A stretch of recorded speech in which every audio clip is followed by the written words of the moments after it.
स्वागत है आप सभी का हमारे नए व्लॉग में and it is just day. पिछले कुछ महीनों से अराउंड सितंबर से मैंने अपना वेट लॉस जर्नी स्टार्ट करी। I had around 24% body fat percentage and I was at 89 kg weight, almost 90। तो मैंने सोचा अब इन्फ्लुएंसर बनने की जर्नी हमारी शुरू हो ही चुकी है, तो मेरे ख्याल से मेरे इंस्टाग्राम पर उस टाइम 25 के थे फॉलोअर्स। पहले मैं कैलोरी डेफिसिट डाइट पे आया क्योंकि मुझे वेट कम करना था और एक ऐसे वेट पे आना था जहाँ पे मैं एक अच्छा मसल मास, अच्छी बॉडी फैट परसेंटेज पे अचीव कर सकूँ। 2-3 महीने मुझे लगे 89 से 78 पे आने में। और 78 पे जब मैं आया तो मैंने देखा मेरे अंदर मसल मास कम है। वेट था मेरा 78, बॉडी फैट परसेंट तब भी ज़्यादा था और मसल मास कम। तो सिर्फ एक ही तरीका बचता है बॉडी फैट परसेंटेज कम कर सकते हैं हम, और इस मेथड को कहते हैं बॉडी रिकम्पोजिशन, कि सेम वेट पे आपका मसल मास बढ़े, बॉडी फैट परसेंटेज कम हो। तो तब से अराउंड नवंबर दिसंबर से मैं कॉन्स्टेंटली बॉडी रिकम्पोजिशन फॉलो कर रहा हूँ। मेरा बॉडी फैट परसेंटेज आज की डेट में 14% है and 76 kg wait.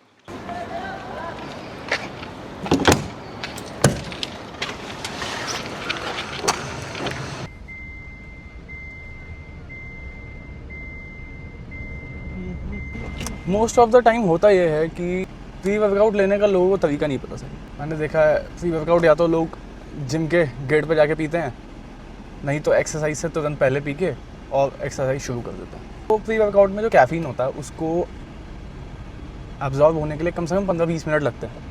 Fatigue delay करने के लिए उसमें इंग्रेडिएंट्स होते हैं, टिंगलिंग इफेक्ट के लिए बेटा एलेनिन होता है, उन सबको काम करने के लिए 20-25 मिनट चाहिए ही होते हैं। तो ये सब बेवकूफ़ी है कि आप एकदम एक्सरसाइज शुरू कर रहे हैं, ड्राई स्कूप मारा और सोचते हैं कि नहीं आप एक्सरसाइज शुरू करो, मज़ा आ जाएगा। प्री वर्कआउट का असर ही शुरू होने में 20-25 मिनट लग जाते हैं। इसका मतलब आप एक्सरसाइज शुरू करोगे, जब तक आपकी आधी एक्सरसाइज ख़त्म होगी तब जाके उसका इफेक्ट आना शुरू होगा। तो फिर प्री वर्कआउट का काम ही कहाँ हो, प्री वर्कआउट का यूज़ ही कहाँ हो पाया। तो इसलिए प्ले स्मार्टली, प्री वर्कआउट लो और तभी लो जब आप बहुत एक्सट्रीम लेवल पर ट्रेन करते हो या आप बहुत कुछ जॉब भी करते हो, उसके बाद आपके पास एनर्जी नहीं बचती। तो फोकस के लिए, आपका फटीक डिले करने के लिए, बेटर पंप के लिए आप प्री वर्कआउट ले सकते हो, लेकिन लो तो सही तरीके से लो, नहीं तो मत लो। जिम में पहुंच चुके हैं। चेस्ट डे में मेरे को अलग ही एक्साइटमेंट रहती है हमेशा। It's a chest day.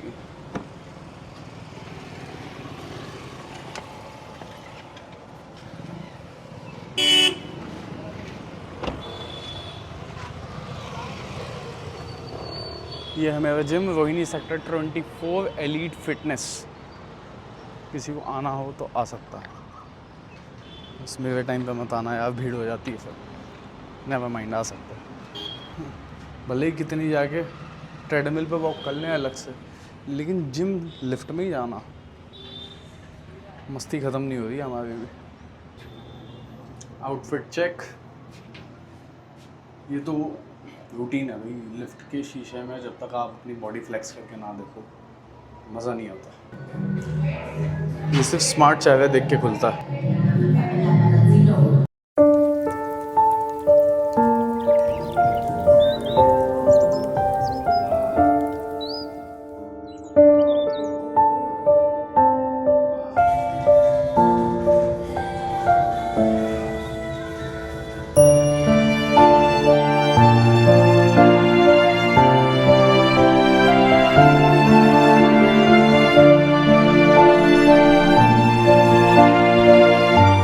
और ये है हमारा चेस्ट वर्कआउट के बाद का पंप चेक।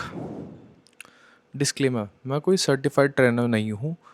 जो भी मैं आपको सिखा रहा हूँ that purely come from my experience. To complete my daily protein goals I always take 2 scoops of Webdom nutrition whey protein isolate after my workout for maximum result. If you're watching this video, don't forget to use my code DJPro10 for maximum discounts. लेकिन इस journey में मुझे ये चीज़ समझ आई है, being a natural body builder, अगर आपकी recovery proper नहीं हो पा रही, 8 घंटे के बाद भी आपकी रिकवरी कहीं ना कहीं लैक कर जाती है।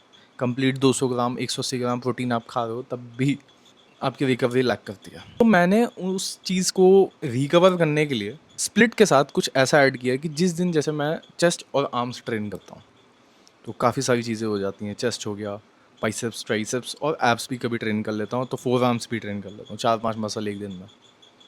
कभी कभी होता है ऐसा, नहीं तो मैं चेस्ट और आर्म्स करता हूँ, उसके बाद किसी दिन एब्स करता हूँ लेग्स के साथ। लेकिन 3 दिन ट्रेन करने के बाद अगर मैं एक दिन रेस्ट लेता हूँ, या फिर मैं जिस दिन बहुत हैवी ट्रेन करने के बाद मैं अगले दिन रेस्ट लेता हूँ, तो मेरी उसके नेक्स्ट डे रिकवरी बहुत अच्छी होती है और मेरा परफॉर्मेंस भी बढ़ जाता है। तो इस जर्नी में मुझे ये समझ आया है कि कुछ लोग कहते हैं कि छुट्टी लेना बेकार होता है, छुट्टी नहीं लेनी चाहिए। जो जिम करते हैं उनको छुट्टी नहीं लेनी चाहिए। आप बहुत कंसिस्टेंट आप डाइट पर रहो, रिकवरी पे भी रहो। अगर आपकी रिकवरी प्रॉपर नहीं है तो आप एक अच्छी फिजिक मेंटेन ही नहीं कर सकते, ना अचीव कर सकते हो। तो छुट्टी लेना बहुत ज़रूरी है। अगर आपको किसी दिन फील होता है कि यार नहीं अभी बहुत बॉडी में पेन है, रिकवर मैं फील नहीं कर रहा, जो एक्सट्रीम लेवल पे आ जाता है उनको पता चल जाता है कि हम रिकवर हुए हैं या नहीं हुए हैं। आप बिना सोचे समझे छुट्टी लीजिए, सोइए, खाइए, और जिस दिन ट्रेन नहीं करते थोड़ा कार्ब्स का इंटेक कम रखिए, ताकि कैलोरी थोड़ी बैलेंस हो पाए।